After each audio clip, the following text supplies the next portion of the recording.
জুমের মধ্যে কিন্তু আসলে মিষ্টি কুমড়া চাষ করা যায়। এই যে এগুলা হচ্ছে বান্দর মারফা বলি, আর অনেকে কি বড়বো মারফা বলে মনে হয়। জঙ্গলের মধ্যে হয় আর কি, লতার মধ্যে। আর এই ফলগুলো কিন্তু কোনো প্রকার লতাগুলো বা বীজ রোপণ করে লাগানো হয় না, নিজের থেকে জুমের মধ্যে হয় আর কি। এই যে এগুলা কিন্তু মাছ দিয়ে আর নাপ্পি দিয়ে ভর্তা করে খাওয়া হয় আর কি, অনেক মজা। এগুলা তিতা বেগুন, মানে তিতা বেগুন বলতে এগুলাও জুমের মধ্যে হয়। এগুলা এত পরিমাণ যে কাটা, এই ফলগুলা কিন্তু আমিও আগে কখনো খাইনি, তবে নিয়ে যাব, রেসিপি তৈরি করব, আপনাদের সাথে অবশ্যই শেয়ার করব। হ্যাঁ, এই যে কেউ চিনে থাকলে একটু কমেন্টে জানাবেন। এতদিন ভাই রে ভাই, হলুদ ফুল কত যে কিনে খাইছি কাপ্তাই বাজার থেকে, তার কোনো হিসাব নাই। আর সাজেকে গিয়ে তো একটা হলুদ ফুল ফ্রাই করা বেসন দিয়ে ওইটা 50 টাকা করে কিনে খাইছি। কিন্তু আমার শাশুড়ি মায়ের জুমে এসে এই যে হলুদ ফুলের বন্যা বয়ে যাচ্ছে। আর এই যে এখানে অনেকগুলা দেখেন কচি কচি বেগুন, একদম কচি কচি। এগুলা হচ্ছে সাবারাং পাতা দিয়ে নাপ্পি দিয়ে আমরা যেটাকে বলি হোলা, বেগুন হোলা, ওই রকম করে খাবো। হ্যাঁ, অনেক টেস্টি হবে।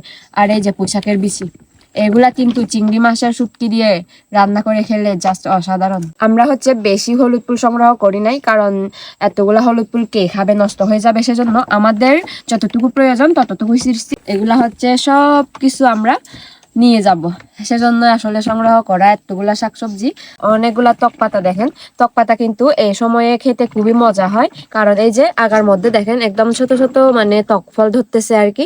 এই সময়ে খেতে কিন্তু বেশ মজার।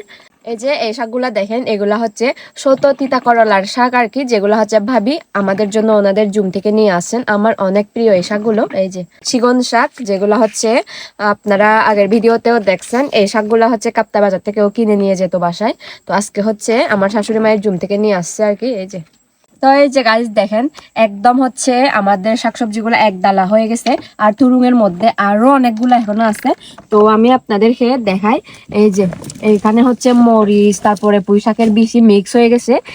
আর এই যে এখানে অনেকগুলা দেখেন কচি কচি বেগুন, একদম কচি কচি। এগুলা হচ্ছে সাবারাং পাতা দিয়ে নাপ্পি দিয়ে আমরা যেটাকে বলি হোলা, বেগুন হোলা, ওই রকম করে খাবো। হ্যাঁ, অনেক টেস্টি হবে। আর এই যে পুঁই শাকের বিচি, এগুলা কিন্তু চিংড়ি মাছের শুটকি দিয়ে রান্না করে খেলে জাস্ট অসাধারণ। আর এদিকে আছে হচ্ছে এই যে মিষ্টি কুমড়ার শাক দেখেন, জুমের মধ্যে কিন্তু আসলে মিষ্টি কুমড়া চাষ করা যায়। এই যে এগুলাও নিয়ে যাব। আর এখানে তো দেখতেছেন এগুলা ঢাললে ভাই অনেকক্ষণ টাইম লাগবে এগুলা গোছাতে, সেজন্য আর আপনাদেরকে এত লং করে দেখাচ্ছি না। এই যে এখানে অনেক সবজি, অনেক সবজি বলতে মানে মিক্স হয়ে গেছে আর কি। এই যে মরিচগুলা দেখেন, ধান্য মরিচ, এগুলো সব নিয়ে যাব, ধান্য মরিচগুলা, কারণ আমরা ওখানে থাকলে বিভিন্ন ধরনের ভর্তা করে খাই। মরিচটা আমাদের বেশি প্রয়োজন হয়ে যায়।